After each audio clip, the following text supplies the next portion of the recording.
What's up, everybody? I'm doing a quick hot take here for you. Jon Jones versus Alexander Gustafsson. UFC 232 has been moved from Las Vegas to Southern California. I believe the Mandalay Bay in Las Vegas to now the Forum in California. They moved this fight on 6 days' notice across state boundaries. The question you ask is why, Dolce? Why? Well, it's because Jon Jones recently popped positive for the same metabolite of the same drug that he got suspended for some 2 or so years ago. The drug, I believe, is Turnbull. So Jon tested positive for what Jeff Novitzky, head of vice president of athlete health and safety for the UFC, had said Jon tested positive for single to double-digit picograms of Turnbull. Now, Novitzky also said that basically equates to 1 grain of sand on the table smashed into 50 million pieces. Excuse me. 50 million little pieces come out of 1 grain of salt, and that is a picogram. This is what Novitzky said. Therefore, the UFC and the California State Athletic Commission and even USADA are not standing in the way of Jon Jones competing. In fact, they're actually moving heaven and earth to make sure Jon Jones can compete. Now, what are the ramifications of this? Number one, the athletes on the card are pissed. They had family, they had friends, they have their own fight to worry about, and they didn't do anything wrong. They have no drama associated with them, but now they have to move. They have to change everything and be completely annoyed, displaced, irritated. It changes everything for another athlete on the card. The fans, the 15, 17,000 fans that were going to be going to this card in Las Vegas, now they're like, what am I going to do? I spent money on hotel. I spent money on airfare. I spent money on this, that, and the other thing. Now I'm going to go to a completely other state? Blank you, UFC and Jon Jones. They are pissed. My Twitter feed is blowing up with people who are pissed off. They were going to be in Vegas. They're going to Vegas. They intentionally went to Vegas, or they live in Vegas, and they were planning on going to this event. Now they don't want to move. What do I think? And people have asked, Dolce, what do you think about this? And I'm going to make it quick. They're saying, and it might be true, that Jon is testing positive for the same metabolites that were in his system when he got busted some 2 years ago, and there are trace amounts or pulse amounts, as Novitzky had said, that are still available. They do not know enough about this specific drug to know how long it stays in the system. I don't know. That might be true. It might be true. It might be true.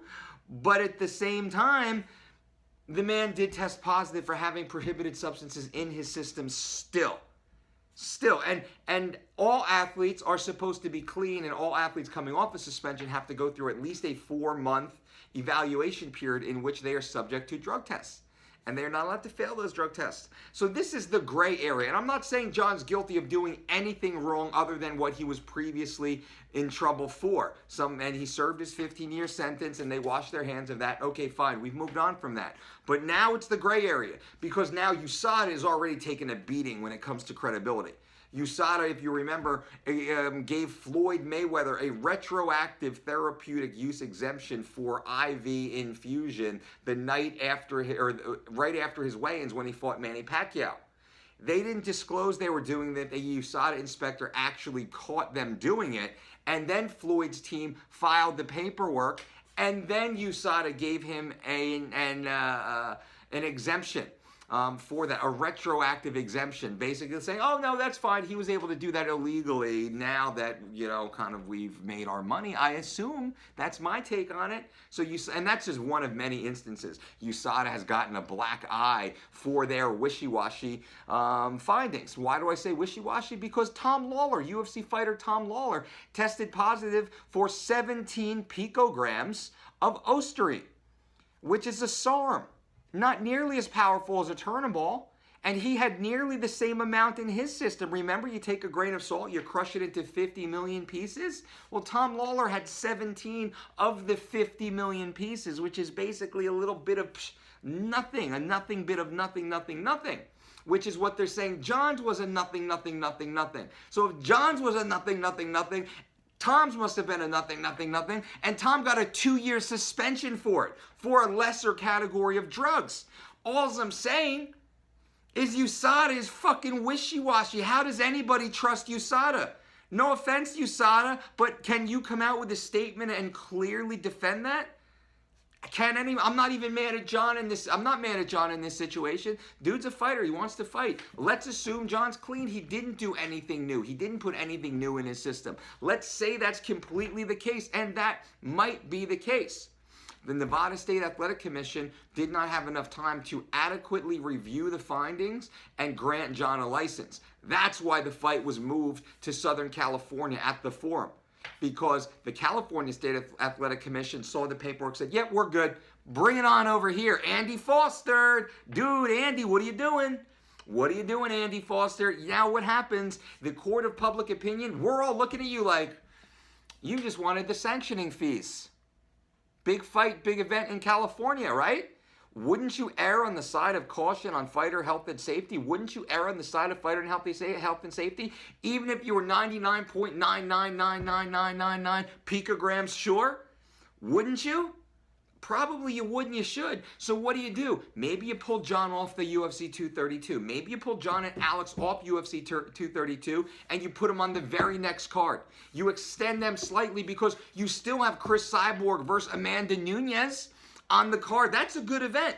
Probably won't do the same numbers that John Jones Gustafson will, but that's okay.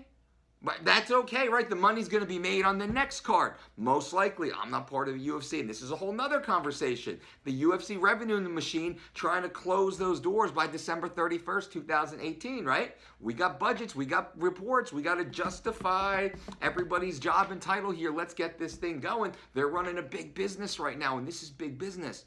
That fight's going to do big money. The comeback of John Jones, big money fight. You want that. They want that. They need that to be a pay-per-view event, which is why they're spending millions of dollars to move it completely over to California. This is the problem, though. I understand the reasons, and I'm not even mad at the reasons, and those are valid reasons. They're running a corporation here. John Jones didn't do anything here.